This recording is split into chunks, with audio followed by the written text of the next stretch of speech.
स्वागत है आपका नेक्स्ट नाइन न्यूज में। अगर हम आपको ये चीज कह दें कि लता मंगेशकर जी जिंदा है, तो आपको ये सुनकर कैसा लगेगा और क्या ही रिएक्शंस आएंगे आपके? कि आखिरकार लता जी तो 6 फरवरी 8:12 पे दुनिया को अलविदा कह चुकी थी, तो आखिरकार अब वो जिंदा कैसे हैं? तो आपको ये चीज बता दें कि एक इंस्टाग्राम पर एक पेज है, एक गर्ल है जिसने एक मेकअप आर्टिस्ट बन के ऐसा रिव्यू किया है, ऐसा सामने लाया है कि लता मंगेशकर की जिंदा है।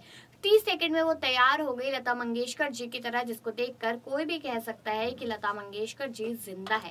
लेकिन आपको हम इस रिपोर्ट में जरूर बताएंगे कि आखिरकार ये लड़की कौन है और उन्होंने ये कैसे बनाया। बता दें कि लता दीदी की विशेषताओं पर बात करते हुए तलत अजीज ने कहा कि लता मंगेशकर ने अपने 7 दशकों के करियर में हमेशा सुर के साथ गाया है। लेजेंडरी सिंगर लता मंगेशकर का जाना भारतीयों के लिए बड़ा नुकसान है, जिसकी भरपाई शायद ही कभी हो पाएगी। लता मंगेशकर महज एक सिंगर नहीं थी, बल्कि कई लोगों के लिए देवी भी थी।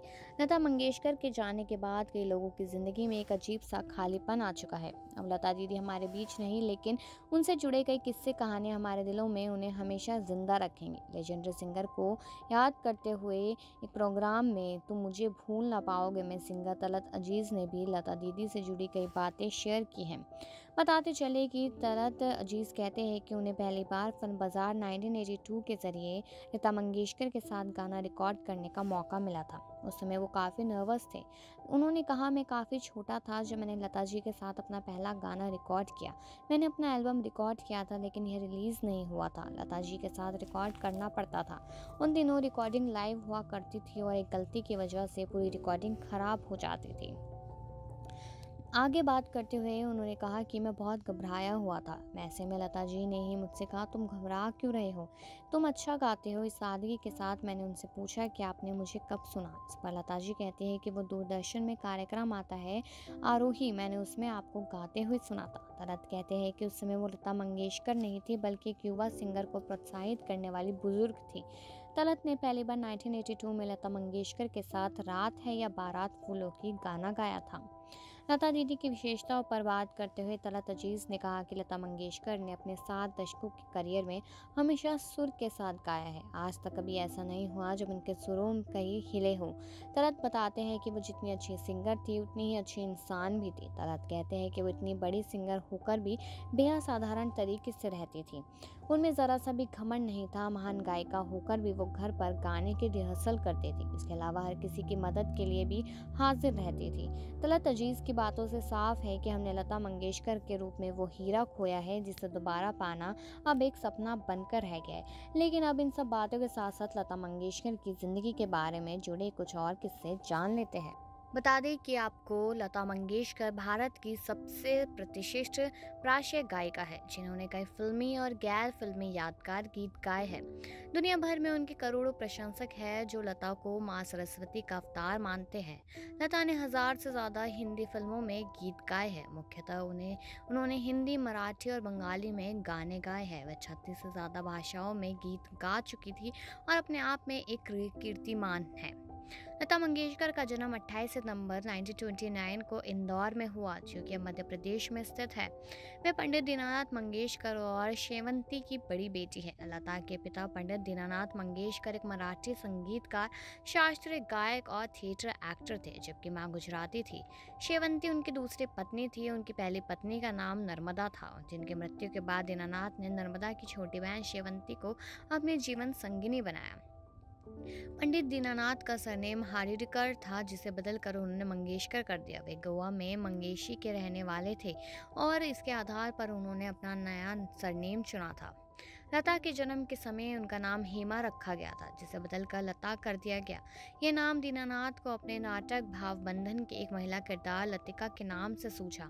लता के बाद मीना, आशा, उषा और हृदयनाथ का जन्म हुआ। बचपन से ही लता को घर में गीत, संगीत और कला का माहौल मिला और वे उसी ओर आकर्षित हुई। 5 साल की उम्र में ही लता को अपने पिता संगीत का पाठ पढ़ाने लगे। उनके पिता के नाटकों में लता अभिनय भी करने लगी। लता को स्कूल भी भेजा गया, लेकिन पहले ही दिन उनकी टीचर से अनबन हो गई। लता अपने साथ अपनी छोटी बहन आशा को भी स्कूल ले गई। टीचर ने आशा को कक्षा में बैठने की अनुमति नहीं दी। इससे लता को गुस्सा आ गया और वह फिर कभी स्कूल नहीं गई। 1942 में लता मंगेशकर पर मुसीबतों का पहाड़ टूट गया। उनके पिता की जब मृत्यु हुई तब लता मात्र 13 साल की थी। लता का परिवार का बोझ आ गया। नवयुग चित्रपट मूवी कंपनी के मालिक मास्टर विनायक मंगेशकर परिवार के नज़दीकी लोगों ने लता का करियर गायिका और अभिनेत्री के रूप में संवारने के लिए मदद की। लता को अभिनय पसंद नहीं था, लेकिन पैसों की तंगी के कारण उन्होंने कुछ हिंदी और मराठी फिल्मों में अभिनय किया। मंगला गौर, माझे बाल, गजभाऊ, बड़ी माँ, जीवन यात्रा जैसी फिल्मों में लता ने छोटी मोटी भूमिकाएं अदा की। लता को सदाशिवराव नेवरेकर ने एक मराठी फिल्म में गाने का अवसर 1942 में दिया। लता ने गाना रिकॉर्ड भी किया, लेकिन फिल्म के फाइनल कट से वो गाना हटा दिया गया। 1942 में रिलीज हुई मंगला गौर में लता की आवाज़ सुनने को मिली। इस गाने की धुन दादा चांदेकर ने बनाई थी।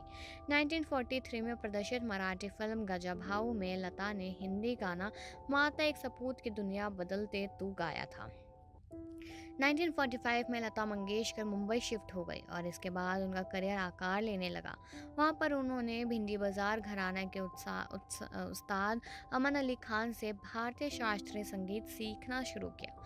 फिल्म बड़ी माँ 1945 में गाए भजन माता तेरे चरणों में और 1946 में रिलीज हुई आपकी सेवा में लता द्वारा गाए गीत पालूंगा करजोली ने लोगों का ध्यान लता की ओर खींचा।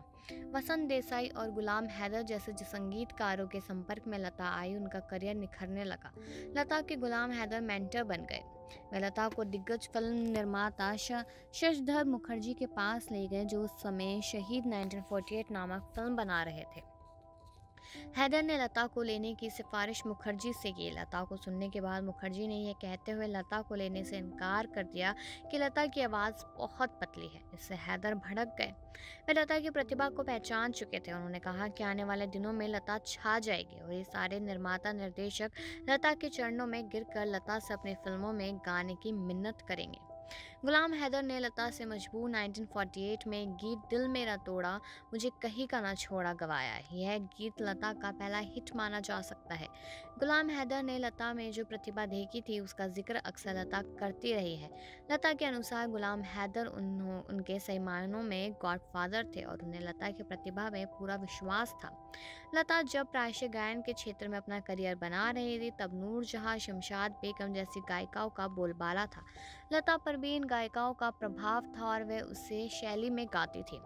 लता समझ गई कि यदि उन्हें आगे बढ़ना है तो अपनी शैली विकसित करनी होगी और उन्होंने यही किया। उन्होंने हिंदी और उर्दू के उच्चारण सीखे। 1942 में फिल्म रिलीज हुई महल। इसमें खेचमंद प्रकाश ने लता से आएगा आने वाला गीत गवाया, जिसे मधुबाला पर फिल्माया गया था। यह गीत सुपरहिट रहा। इस गीत ने एक तरह से ऐलान कर दिया कि आएगा आने वाला आ चुका है।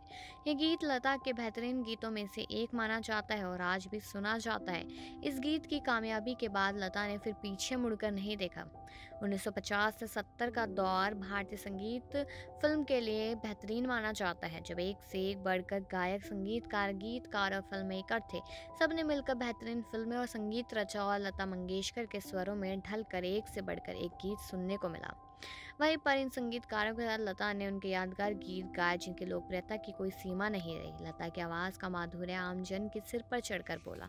महिला गायकों ने इर्द गिर्द घूमना भी शुरू कर दिया था और वहीं पर आगे बताते चले कि कई फिल्में महज इसलिए सफल रही क्योंकि लता मंगेशकर के गाने बहुत ज़्यादा ही लोकप्रिय हो गए थे। संगीतकार लता के पास कठिन से कठिन गीत लाते थे और लता बड़ी आसानी से उन्हें गा देती थी। वहीं 1970 में फिल्म संगीत में गिरावट आना शुरू हो गई, लेकिन लता ने अपने आप को इससे बचाए रखा। उनके गाने क्वालिटी लिए होते थे और वे सफलता के शीर्ष पर बनी रही। सिलसिला, फासले, विजय, चांदनी, कर्ज, बहुत सारी फिल्मों में उनकी आवाज़ हमेशा ही चलती रही। लगभग 7 दशक से भारतीय फिल्में लता के गीतों से लगदग होती रही। मधुबाला से लेकर तो माधुरी दीक्षित जैसी तमाम हीरोइनों को उन्होंने आवाज़ दी। लता मंगेशकर हमेशा अपने सौम्य स्वभाव के लिए जानी गई। तमाम फिल्मों में उन्होंने काम किया। पीढ़ी दर पीढ़ी उनके संबंध मधुर रहे। लता को हर किसी ने अपने परिवार का ही हिस्सा माना था।